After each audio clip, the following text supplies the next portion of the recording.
trecho. A primeira parte é sobre o tempo. A subseção é tempo de diamante.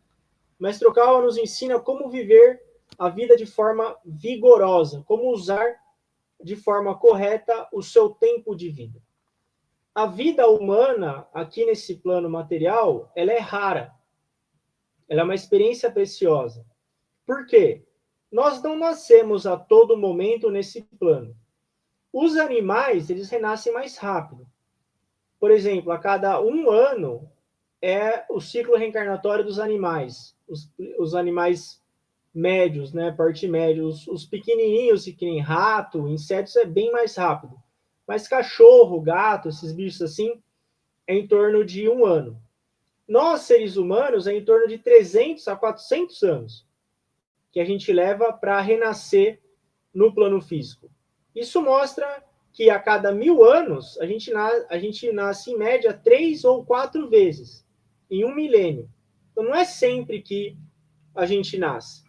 E apesar da preciosidade que é nascer nesse mundo, muitas pessoas acabam passando o tempo à toa, desperdiçando o tempo. Desperdiçando o tempo por quê? Não estão refletindo sobre os próprios erros, não estão aprofundando a fé, não estão lapidando a espiritualidade, não estão contemplando, pensando sobre o sentido da vida, não estão acumulando virtude espiritual, não estão plantando boas sementes. Isso é desperdício de vida. O mestre ensina que o tempo ele segue como uma flecha disparada de um arco ou como as águas de um rio. Se você disparar uma flecha de um arco, aquela flecha não volta mais. A água de um rio, ela sempre muda. O tempo é a mesma coisa. Se você perder tempo, se você desperdiçar tempo, você nunca mais vai ter o tempo de volta. Dinheiro, você perde dinheiro, você trabalha, você consegue recuperar. Mas o tempo não. Uma vez que você perdeu o tempo, você não consegue mais reavê-lo. E existe aqui um segredo na vida, que é meditar sobre o momento da sua morte. Lembre-se disso. Meditar sobre o momento da morte. Esse é um dos melhores fatores para colocar a vida em perspectiva, para que a gente estabeleça prioridades na vida.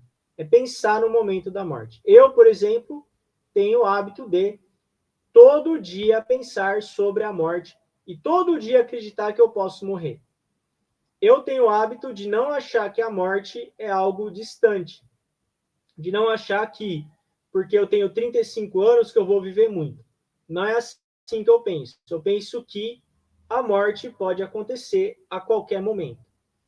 É como se nós fôssemos crianças brincando na areia do mar, na parte rasa do mar.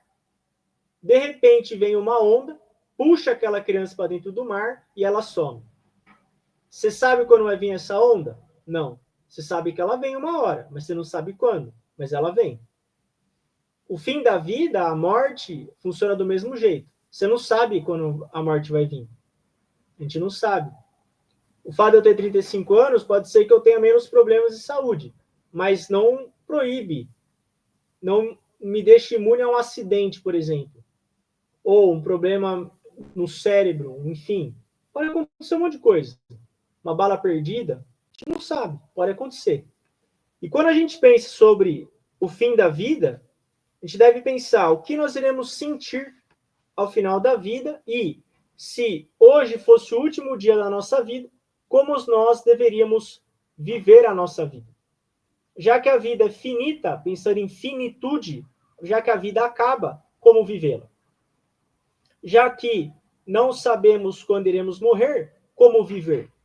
Essa é a importância de pensar no sentido da morte. Não é pensar no sentido da morte como algo fúnebre apenas, como algo mórbido, não é isso. A ideia é você pensar na morte para você viver melhor. É você pensar no momento da morte para você ter prioridades e valores diferentes na sua vida. O mestre ensina que há pessoas que sentem brotar de dentro delas arrependimentos quando pensam na morte. E são pessoas dignas de pena. Ao morrer e voltar ao outro mundo, serão colocadas a reconhecer os erros da vida e se arrepender diante dos espíritos superiores. Ali, no filme da vida, a vida é exibida numa tela de TV, na frente de muitas outras pessoas. E nós iremos ver os olhares e reações das pessoas ao assistirem o filme da nossa vida. Isso dá muito medo. Imagina só, no final da nossa vida, a gente vai para outro mundo, a nossa vida é exibida num telão, na frente de espíritos superiores, na frente de outras pessoas, que são, por exemplo, os nossos familiares, amigos, professores. Eles vão assistir a nossa vida compactada em 2 horas e a gente vai poder avaliar a reação deles de acordo com a forma como a gente viveu. Essa é a verdade da vida. Isso irá acontecer. Sabendo que isso irá acontecer e sabendo que a morte é um fato, como então viver? Como então utilizar o meu tempo? Também há pessoas que recebem aplausos, pessoas que fazem reflexão, que percebem os seus erros, pedem perdão a Deus, e há pessoas que, infelizmente, por terem vibrações muito materialistas, muito grosseiras ligadas à matéria apenas, então essa frequência espiritual grosseira não se sintoniza com frequências espirituais serenas do outro mundo, e como a alma dele se torna muito densa, essas almas acabam afundando. Afundando significa indo ao mundo infernal, passar pelo treino ali naquele mundo. E nós devemos sempre nos perguntar: quando morrer, eu vou sentir alguma vergonha em relação ao tipo de vida que tenho agora? Eu sentirei remorsos? Faça uma pausa de vez em quando e imagine o momento de sua morte, refletindo sobre o modo como tem vivido até então. Esse é o segredo para levar uma vida significativa. Pensar no momento da morte. O mestre sugere aqui, faça uma pausa de vez em quando. Você pode fazer essa pausa, por exemplo, uma vez por semana, uma vez por mês, ou todo dia. Todo dia pensar na morte. Todo dia acreditar na morte. Não como algo que vai te entristecer. Pelo contrário, é como algo que vai te despertar. É como se você recebesse uma injeção de adrenalina para você despertar para o que é importante na sua vida. Porque quando tudo é importante, nada é importante. Só quando você faz escolhas, você descarta aquilo que não é necessário, você escolhe ficar com aquilo que é importante, é que a sua vida começa a ter significado. Por exemplo, não tem como uma pessoa ser extremamente materialista e espiritualista ao mesmo tempo. Ela vai ter que escolher. Ou ela vai ser materialista, ou ela vai ser espiritualista. Ou ela acredita em Deus, ou ela não acredita. Não existe a pessoa que acredita mais ou menos em Deus. Não existe a pessoa que acredita mais ou menos no outro mundo. Ou ela acredita, ou ela não acredita. Uma vez que acreditou e refletiu sobre o momento do fim da vida, o momento da morte, que pode chegar a qualquer instante, ela estabelece prioridades sobre a forma como deve viver. Olha como isso é sério. A gente está falando aqui da forma como você irá viver, tendo a convicção de que a vida irá acabar. Não sabe quando, mas irá. E o segundo ponto de hoje é sobre o sonho. Já que o primeiro tópico foi sobre a morte, um assunto mais difícil, ou pode ser até mesmo tenebroso para algum de vocês, falaremos sobre a esperança. Falaremos sobre o sonho. O mestre ensina que não há esperança se não houver um sonho. Se a gente não sonha, a gente não tem esperança. É necessário que nós tenhamos sonhos. Alimentar um sonho significa planejar sua vida da melhor maneira que você puder. Os arquitetos antes de construir uma casa, os arquitetos elaboram uma planta. E os empreiteiros, então, erguem uma construção. O arquiteto faz a planta e os empreiteiros constroem a casa com base nessa planta. E o arquiteto da sua vida é você mesmo. Quem constrói a planta da sua vida é você. Se você não define um belo projeto, a construção vira uma bagunça. Se você não tem um belo sonho de vida, se você não visualiza o futuro, se você não trabalha no seu plano de vida, a sua vida vai ser uma bagunça. E há uma grande quantidade de pessoas que vivem resolvendo as coisas à medida que aparecem sem qualquer planejamento. Quantas pessoas que você conhece que não são assim? Que não sabe o que quer da vida? Vai vivendo a Deus dará. Tem um problema, resolve, outro problema, resolve, outro problema, resolve, vai vivendo. Não tem uma linha mestra. Não tem um caminho que está seguindo, que é o caminho de longo prazo. Como que eu quero a minha vida daqui 10 anos, daqui 20 anos, daqui 30 anos? Isso é a sua estratégia. É o seu sonho, o seu plano de vida.